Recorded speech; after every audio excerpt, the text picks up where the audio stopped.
Bismillahirrohmanirrohim. Muallif hafizahulloh aytadilarki, shurutul ism allazi yujma'u jam'a muzakkarin saliman.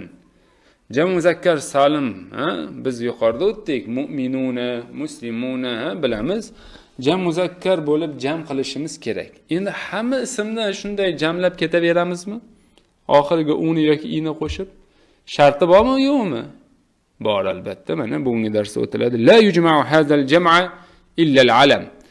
Ushbu jamlanmaydi. Faqatgina alam bo'lsa, shaharlarning nomi, odamlarning ismi bo'lsa, va sifat va sifat bo'lsa. Sifatdan murod o'sha ismi fa'il, ismi maf'ul, sifatda mushabbahalar bor-ku. Va yushtaratu fi kullin minhuma shurutun. Bulardan har birini o'zini shartlari bor demoqchi. Ya'ni shartlari shart qilinadi demoqchi. Avvalan al-alam, birinchisi alam. Yushtaratu fil alami an yakun. Demak, alamda shart qilinadi nima bo'lishi? Li muzakkar, muzakkar bo'lishi kerak. Masalan, aqilun, aqlli odam degan. Muzakkar. Ikkinchisi aqilun, ya'ni aql, odam bo'lishi kerak. G'ayri aql emas, masalan, hayvon bo'lmaydi. Buni katibun deylik, yozuvchi degan. Mana muzakkar, katibun demak odam bo'lgandan keyin aqli bor. Xoliyan min ta'in tanis, toy tanisi yo'q. Katibun, to'g'rimi? Va minat tarkib fayakhruju. Hop,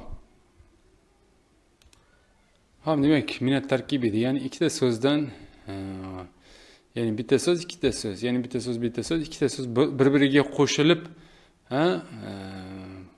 bitta so'z hosil bo'lsa, u ham bo'lmaydi. Mana bu xoliya minat tanis degani, masalan, Hamzatu, Talhatu, Muaviyatular bor-ku, ana shundan xoli bo'lish kerak. Xo'p, fayakhruju nahwu demak rajulun va g'ulamun chiqib ketadi. Nega? Li'annahuma laysa alamayni. Chunki bular alam emas. Alamlarga nimalar kirar edi? Shaharlarning nomi, ko'chalarning yoki nima? Xo'p. Insonlarning ismi, Hind va Zaynab chiqib ketadi. Nega? Li'annahuma laysa lil muzakkarayni. Chunki bular muzakkarning ismi emas. Hind, Zaynab bu qiz bolalarning ismi.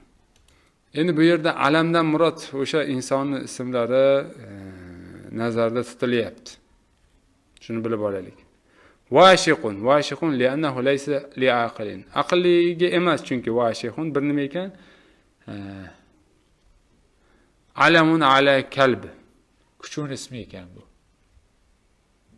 Kuchun ism bo'lgan bilan, kuchuga nom qo'yilgan bilan, lekin aql emas. Hamzatu va Talhatu va Ubaydatu mana li'annahum maxtumatun bi ta'it tanis. Toy tanis bilan tugagan bo'ladi. Demak, yuqorida mana bu muzakkardan nazarda tutgan narsalari bir odamga ism qo'yib qo'yilgan bo'lsa, shuni aytilyapti. Ya'ni alamdan murod. Shuning uchun mana bular chiqib ketdi. Hop, Sibawayhi va tabat va ta'abbata sharran va jadal haqqu li'annahu a'lamun murakkabun. To'g'ri, bular ham alamlar, lekin bular tarkib topgan. Ya'ni Sibawayhi vayhi bilan sibawmi qo'shilgan, adashmasam. Mana bunda ta'abbata sharron ikkitasi bir-biriga qo'shilib tuzilgan. Bular ham chiqib ketadi. Amma nahwu Muhammadun va Zaydun, Aliyan, Ahmad, Sa'd va Ibrohim fayasihu jam'uhu jam'a muzakkarin saliman li tahaqquqi shurut. Mana endi Muhammad, Zayd, Ali, Ahmad, Sa'd, Ibrohimlarni jam muzakkar solim qilsak to'g'ri bo'ladi. Nega? Shartlar topildi. Muhammadun, Zaydun, Aliyun va hokazo. Tushunali, mana odamlarning ismi bo'ldi. Hop, yushtaratu fi sifatda antakun. Sifat li muzakkar bo'lish kerak, oqil bo'lish kerak, xoliyat min tanis. O'sha toy tanisdan xoli bo'lish kerak. Hop, laysat ala wazni af'al allazi muannasuhu fa'lau va la ala wazni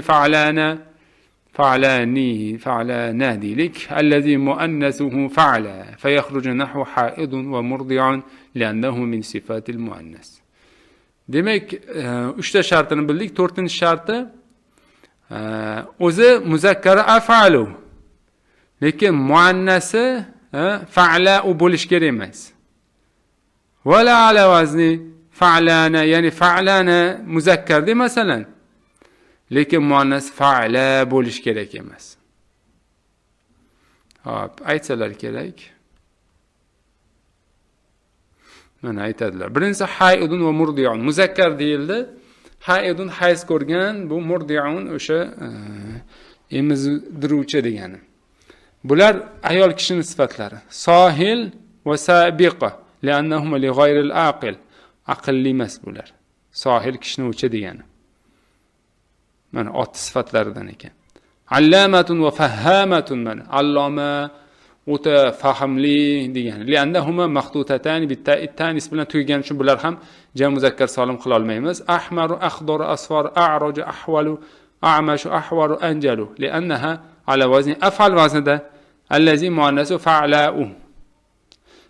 O'zi af'alu vaznida bo'lsa, muannasi fa'la'u bo'lsa nima bo'ladi? Bular to'g'ri bo'lmaydi. Ya'ni jam muzakkar solim qila olmaymiz. Yoki va'atshanu g'adbanu sakranu saklanu. Bular ham fa'lanu vaznida, muannasi fa'la. Shuning uchun bular ham bo'lmaydi. Mana muannasi atasha, g'adba, sakra, Bu yerda aytilyapti, fa'lana vazni borki, hammasi fa'la bo'lib keladi. Faqatgina 4 tasi bundan 14 ta. So'z bundan mustasno. Masalan, fa'lanatun. Bularni o'sha jam muzakkar solim qilib tasrif qilsa bo'lar ekan. Mana sayfanun bi ma'na tawil, mautanun bi ma'na da'if va hokazo. Bular endi kam uchraydi. Amma nahwu akbar va asghar va afdalular fa yasihu jam'uha jam' muzakkar salim. Bularni akbar va asghar afdalularni jam muzakkar solimga jam qilsa bo'ladi. Li anna muannasaha, chunki bularning muannasi fu'aladi, fa'ala emas. Va laysa ala wazni fa'ala emas. Fa yasihu akbaruna va asgharuna afdaluna. Buni bilamiz. Va misal sifat allati tuhaqqiqu fiha ash-shurut. Shartlar unda tahaqqoq desangiz ham bo'ladi. Unda shartlar topilgan sifatlarga misol muslim, mu'min, mujtahid, alim, qoim, qori, o'quvchi, saxovatli, a'lamu biluvchiroq degani, yaxshiroq odam, axsor, nadomat chekuvchi, a'la, oliy degani. Va hokazo mana bunga da shunday iborat ekan. Vallohu a'lamu bis-savob.